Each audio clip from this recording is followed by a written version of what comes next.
ಮಾಡ್ರಿ ಗಣಿತ ಮಾಡಿದ ಆದಿಂದ ಗಣಿತ ಮ್ಯೂಟ್ ಆನ್ ಮಾಡ್ರಿ, ನಾ ಬಂದು ತಿಳಿಸ್ತೀನಿ.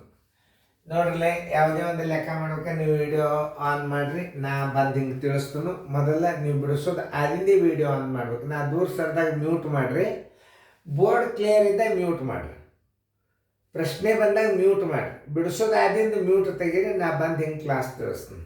ಯಾಕಂದ್ರೆ ವೇಸ್ಟ್ ಮಾಡಬೇಡ್ರಿ ಟೈಮ್. ಈಗ ನೋಡ್ರಿ, ಈಗ ಮ್ಯೂಟ್ ಮಾಡಿ, ನೀವು ಎಲ್ಲಿ ತನಕ ಮ್ಯೂಟ್ ಮಾಡ್ತಾರೆ ಅಲ್ಲಿ ತನಕ ವಿಡಿಯೋ ಓಪನ್ ಆಗೋದಲ್ಲ. ಇಲ್ಲಿ ಒಂದು ಸಾಬೂನಿನ ಬಿಲ್ಲೆ 7 ಸೆಂಟಿಮೀಟರ್, ಉದ್ದ 5 ಸೆಂಟಿಮೀಟರ್, ಅಗಲ 2.5 ಸೆಂಟಿಮೀಟರ್ ಎತ್ತರವಿದೆ. ಸಾಬೂನು ಬಿಲ್ಲೆ ಅಂದ್ರೆ ಸಾಬೂನು ವಡಿ. ಕ್ರಮವಾಗಿ 56 ಸೆಂಟಿಮೀಟರ್, 40 ಸೆಂಟಿಮೀಟರ್, 25 ಸೆಂಟಿಮೀಟರ್ ಅಳತೆ ಇರುವ ಒಂದು ರಟ್ಟಿನ ಪೆಟ್ಟಿಗೆಯಲ್ಲಿ, ಅಂದ್ರೆ ಒಂದೇ ಕಾರ್ಡ್ಬೋರ್ಡಿನ ಪೆಟ್ಟಿಗೆಯಲ್ಲಿ ಎಷ್ಟು ಸಾಬೂನಿನ ಬಿಲ್ಲೆಗಳನ್ನು ಇರಿಸಬಹುದು? ಸಾಬೂನು ಬಿಲ್ಲಿಗೆ ಏನದ? ಉದ್ದದ, ಅಗಲದ, ಎತ್ತರದ. ಸಣ್ಣದು, ಸಣ್ಣ ಘನಫಲ ಸಾಬೂನ ಬಿಲ್ಲೆಯ ಘನಫಲ ತಕ್ಕೋಬೇಕು. ಆಮೇಲೆ ಡಬ್ಬಿಯ ಘನಫಲಕ್ಕೆ ತಕ್ಕೋಬೇಕು. ಡಬ್ಬಿಯ ಘನಫಲ ದೊಡ್ಡದಿರ್ತದೆ ಡಬ್ಬಿ. ಆ ಡಬ್ಬಿಯ ಘನಫಲಕ್ಕೆ ಸಾಬೂನು ಬಿಲ್ಲೆಯ ಘನಫಲದಿಂದ ಭಾಗಿಸಿದ್ರಿ ಅಂತಂದ್ರೆ ಆ ಡಬ್ಬಿಯಲ್ಲಿ ತುಂಬಬೇಕಾದ ಸಾಬೂನು ಬಿಲ್ಲೆಗಳ ಸಂಖ್ಯೆ ಬರ್ತದ. ಮತ್ತು ಘನಫಲದ ಸೂತ್ರ ಏನು ಅನ್ನೋದು ನೀವು ತಿಳ್ಕೋಬೇಕು. ಘನಫಲ ಬರೋಬ್ಬರಿ ಘನದ ಗಾತ್ರ, ಘನಫಲ ಬರೋಬ್ಬರಿ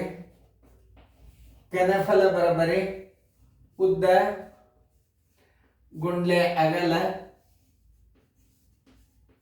ಗುಂಡ್ಲೆ ಎತ್ತರ. ನೋಡಿ, ಉದ್ದ ಗುಂಡ್ಲೆ ಅಗಲ. ಸಾಬೂನದ ಉದ್ದ ಮತ್ತು ಅಗಲ ಮತ್ತು ಎತ್ತರ ಗುಣಾಕಾರ ಮಾಡಿದ್ರೆ ಸಾಬೂನು ಬಿಲ್ಲೆ ಘನಫಲ ಬರ್ತದೆ. ಇಲ್ಲಿ ಇನ್ನೊಂದು ವಿಷಯ, ಇವು ಸೆಂಟಿಮೀಟರ್ದಾಗದ, ಇದು ಸೆಂಟಿಮೀಟರ್ದಾಗದ, ಸಾಬೂನು ಬಿಲ್ಲೆ ಸೆಂಟಿಮೀಟರ್ದಾಗದ, ಡಬ್ಬಿಯ ಗಾತ್ರನು ಸೆಂಟಿಮೀಟರ್ದಾಗದ. ಅಂದ್ರೆ ಏನು ಮಾಡ್ಬೇಕು ನೀವು?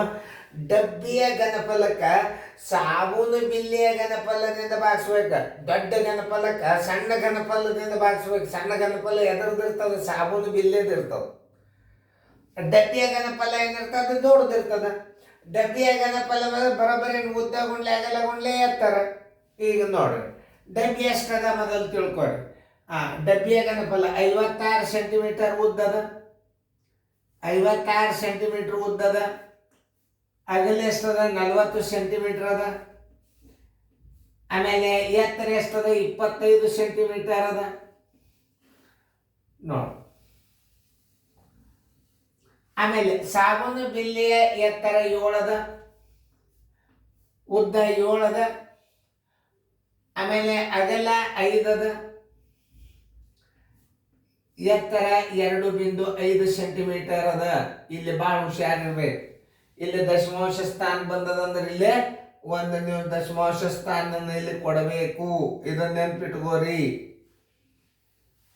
ಇನ್ನು ನೀವು ಬೇಕಾದಂಗೆ ಮಾಡ್ರಿ. ಇದರ ಸ್ಥಾನದಲ್ಲಿ ಮ್ಯಾಲೆ ಕೊಡ್ಲೇಬೇಕು. ನೀವು ಮ್ಯಾಲೆ ದಶಮಾಂಶ ಬಂದ್ರೆ ತಳಗ್ ಕೊಡ್ಬೇಕು, ತಳಗ ದಶಮಾಂಶ ಬಂದ್ರೆ ಮ್ಯಾಲೆ ಕೊಡ್ಬೇಕು. ಅಂದ್ರೆ ಉತ್ತರ ಕರೆಕ್ಟ್ ಆಗ್ತದೆ. ಈಗ ಈ 25 ಈ 25 ತೆಗೀರಿ. ಈ 25 ಹೊತ್ತು, ಈ 25 ಹೊತ್ತು.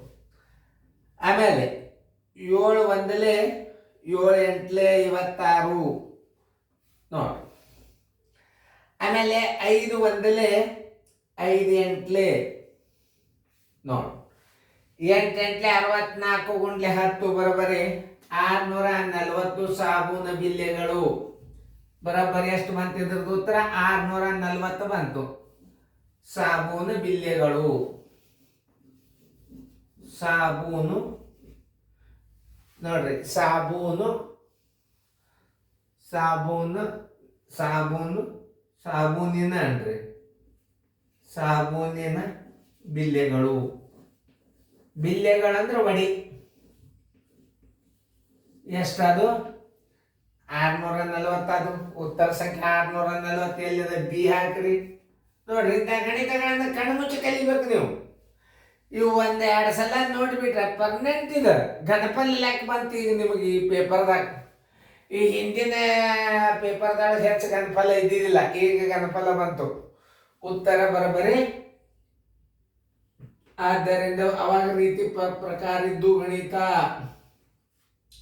ಈಗ OMR ಇರ್ತದೆ, ಹಿಂಗ್ ತುಂಬಿ ಬಿಡ್ರಿ, ಸರಿಯಾಗಿ ತುಂಬಿ ಬಿಡ್ರಿ. ತಿಳಿತಾ? ಲಕ್ಷ ಕೊಟ್ಟು ನೋಡ್ಬೇಕು ಗಣಿತಗಳನ್ನ.